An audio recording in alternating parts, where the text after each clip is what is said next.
በ21ኛው ክፍለ ዘመን ጦርነት የሚሸነፈው በግዙፍ ታንኮች ወይም ሚሳኤል ብቻ አይደለም። ከዚህ በፊት ለ10 ዓመታት ወታደራዊ በላይነት የሚለካው በአንድ ሀገር የጦር ታንኮች ብዛት ነበር።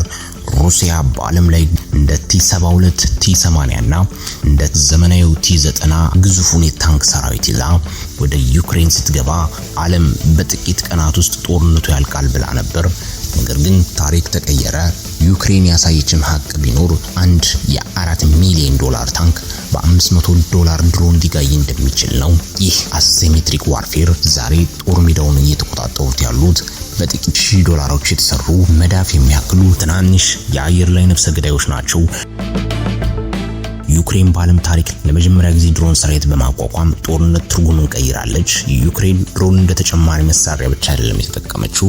በ2024 ዓ.ም ፕሬዝዳንት ዘለንስኪ በሰጡት ትዕዛዝ ድሮን በራሱ እንደ እግረኛ፣ እንደ ባህር ኃይልና እንደ አየር ኃይል ራሱን የቻለ 5ኛ ክፍለ ጦር እንዲሆን ተደርጓል።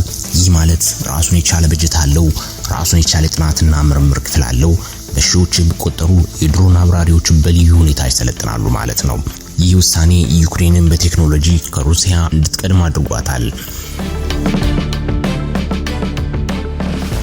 ይህ እንዴት ሊሆን ቻለ? ሩሲያ ምን አይነት አጣብቂኝ ውስጥ ከተታት?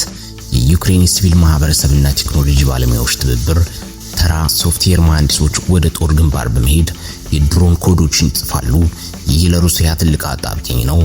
ሩሲያ ግዙፍ ወታደራዊ መዋቅር ቢኖራትም ዩክሬን በየሳምንቱ አዳዲስ የድሮን አይነቶችን ስታወጣ የእነዚህ ድሮኖች ጥቃት ለመመከት በታንኮቻቸው ላይ የብረት ቀፎ ለመገጣጠም ተገደዋል። ይህ ብዙም ከጥቃት ለማምለጥ አልረዳቸውም። እንደ አውሮፓውያን አቆጣጠር በ2022 ሩሲያ ሙሉ በሙሉ ዩክሬንን ስትወር ዩክሬን በሰው ኃይልም ሆነ በመሳሪያ ከአቅሟ በላይ የሆነ ጠላትን የገጠማት የዳዊትና ጎልያድ ፍልሚያ የሚመስለው ጦርነት ዩክሬንን ወደ አንድ አማራጭ ብቻ ገፋት። ካልቀደምን እንጠፋለን የሚለው የህልውና ስሌት።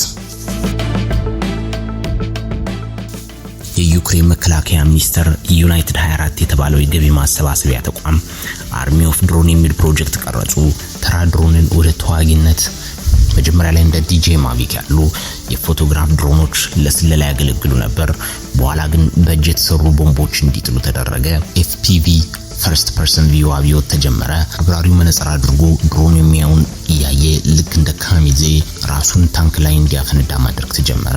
ከዛም ነው የመንግስት ውሳኔ በ2024 ፕሬዝዳንት ዘለንስኪ በድሮን ብቻ የሚመራ ራሱን የቻለ 5ኛ ክፍለ ጦር እንዲቋቋም አዘዙ። ይህ በዓለም የመጀመሪያው ነው። ይህ ታሪክ ታይቶ የማይታወቅ ክስተት ነበር። መንግስት በጀት እስኪመድብ ከመጠበቅ ይልቅ የዓለም ህዝብ ድሮን እንዲገዛ ጥሪ ያቀረቡ። ድሮኔሽን ወይም የድሮን እርዳታ የሚል ዘመቻ ተጀመረ። በሺዎች የሚቆጠሩ ተራ ሰዎች ከቤታቸው የነበራቸውን የሰርግ ማንሻ ፎቶ ድሮኖች ሳይቀር ለጦር ግንባር ለስጦታ ሰጡ። ይህ እንቅስቃሴ የጦርነት ፋይናንስ አመጣጥን ቀይረው ጦርነቱ የመንግስት ብቻ ሳይሆን የዲጂታል ትውልዱ ጦርነት ሆነ። የዩክሬን መሐንዲሶች ድብቅ ብቃት የታየው እዚህ ላይ ነው። ለልጆች መጫወቻ ወይም ለቪዲዮ ቀረጻ የተሰሩ ድሮኖችን ወስደው በ3D ፕሪንተር በመጠቀም ቦምብ እንዲሸከሙ ትናንሽ እጆች ገጠሙላቸው። እነዚህ ድሮኖች በጸጥታ ከሰማይ ላይ ሆነው ቦምብ ሲጥሉ የሩሲያ ወታደሮች መጠለያ በሌለው ሜዳ ላይ ከፍተኛ ድንጋጤ ውስጥ ወደቁ። $2000 የሚያወጣ ድሮን ሩሲያ በሚሊዮን ዶላር የገነባችውን የራዳር ስርዓት ገብቶ በመግባት ውድ የሆኑ መሳሪያዎችን ማውደም ጀመረ። እነዚህ ኤፍፒቪ ድሮንስ ፈርስት ፐርሰን ቪው አብዮት። ይህ የቪዲዮ ጌም እና የጦርነት ውህደት ነው። አብራሪው የቪአር ቨርቹዋል ሪያሊቲ መነጽር ያደርጋል። በሰዓት 150 ኪሎ ሜትር የሚከንፈውን ድሮን እየመራ የታንክ አነስተኛ ክፍተቶች ወይም መተኮሻፍ ላይ ራሱን እንዲያፈነዳ ያደርገዋል።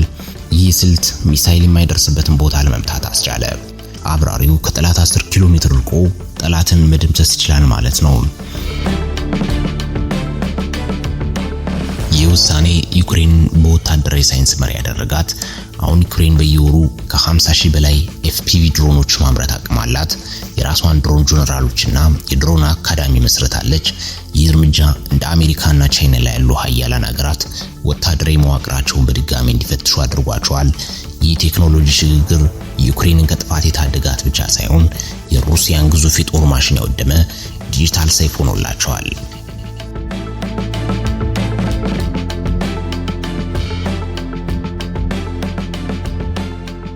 የዚህን የጦርነት ስልት ስናየው ይህ ድሮን ተኮር ጦርነት ለዘመናት የቆዩ ጦርነት ህጎችን በአንድ ጀንበር ይቀይራቸዋል። ዩክሬን 3 ዋና ዋና የወታደራዊ ስልት ለውጦችን ለዓለም አሳይታለች። በዚህ ጦርነት መደበቅ የሚባል ነገር የለም። ድሮኖች ለ24 ሰዓታት ሰማዩን ተቆጣጥረውታል። ቀደም ባሉ ጦርነቶች ጠላት የት እንዳለ ለማወቅ ሰላይ ወይም ውድ የሳተላይት ምስል ያስፈልግ ነበር። ዛሬ ግን የዩክሬን ወታደሮች በሺዎች የሚቆጠሩ ትናንሽ አይኖች ሰማይ ላይ ያሏቸው። በጦር ሜዳ ታንኮች የጦር ሜዳው ነገስታት ነበሩ። ዛሬ ግን እንደወጡ በድሮን ስለሚታዩ ሳይንቀሳቀሱና ሳይተኩሱ ይሰበራሉ። ይህ ጦርነት ሩሲያን ኢኮኖሚ ሽባ እያደረገው ይገኛል።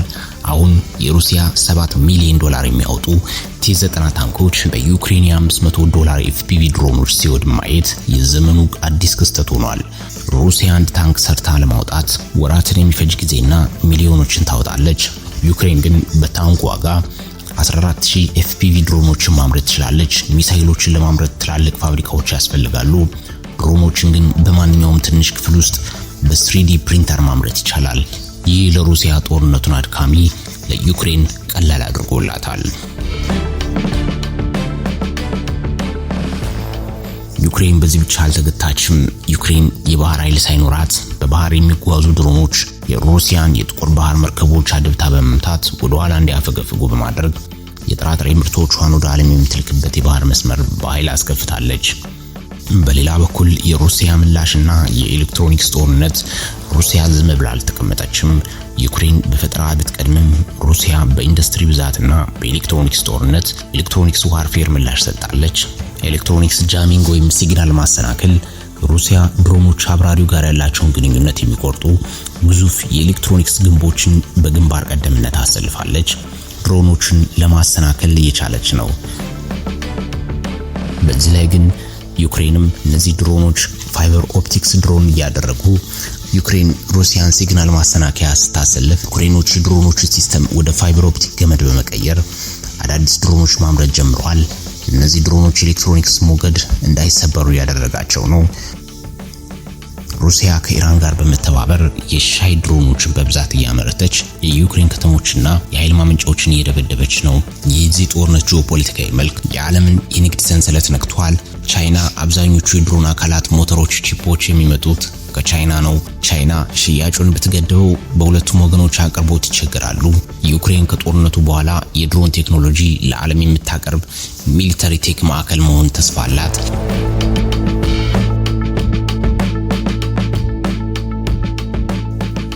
በመጨረሻም ዩክሬን ምድር ላይ የምናየው ድሮን ጦርነት ነገ ለዓለም ሁሉ የሚተርፍ ትምህርት ነው። ይህ ግጭት የክልላዊ ሉዓላዊነት ጥያቄ ብቻ አይደለም፣ የሰው ልጅ ጦርነት ታሪክ አዲስ ምዕራፍ የጀመረበት መጋጠሚያ እንጂ። ዩክሬን አሁን ላይ አርቲፊሻል ኢንተለጀንስን በመጠቀም ድሮኖችን የሰው እርዳታ ሳይፈልጉ ጠላትን አይተው ለይተው እንዲመቱ እያደረገች ነው። ይህ የሩሲያ ኤሌክትሮኒክስ መገናኛ ዘዴዎች ጃሚንጉን እንዳይሰሩ እያደረጋቸው ነው። ዩክሬን በአሁኑ ወቅት በዓለም ትልቁ የጦር መሳሪያ ላቦራቶሪ ሆናለች። አሜሪካ፣ ቻይናና አውሮፓ ሀገራት የዩክሬንን የድሮን ስልት በጥልቀት እያጠኑት ነው።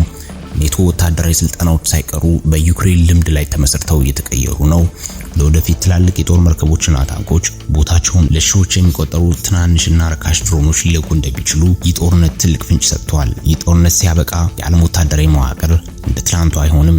የቴክኖሎጂ የበላይነት፣ ፈጣን ፈጠራና የዲጂታል ጥበብ የሀገራትን ህልውና የሚወስኑ ዋነኛ መሳሪያዎች ሆነዋል። ዩክሬን በደሟና በፈጠራዋ የጻፈችው ይህ ድሮን ታሪክ ለወደፊቱ ትውልድ ትልቅ የማስጠንቀቂያ ደውል ነው። በዩክሬን ምድር የምናየው ድሮን ጦርነት ነገ ለዓለም ሁሉ የሚተርፍ ትምህርት ነው። የነገው ጦርነት የሚወሰነው በሚተኮሰው ጥይት ብዛት ብቻ ሳይሆን በድሮን ውስጥ ባለው ሶፍትዌር እና አርቲፊሻል ኢንተለጀንስ ብቃት ነው። ዩክሬን ለዚህ አዲስ ዘመን በሯን ከፍታለች። ዓለም ደግሞ በዝምታ ትምህርት እየወሰደች ነው። የዛሬው በድሮን ዳሰሳ ላይ ያተኮረው ቪዲዮአችን በዚህ አብቅቷል። ይህንን ቪዲዮ ከወደዳችሁት ላይክ አድርጉ።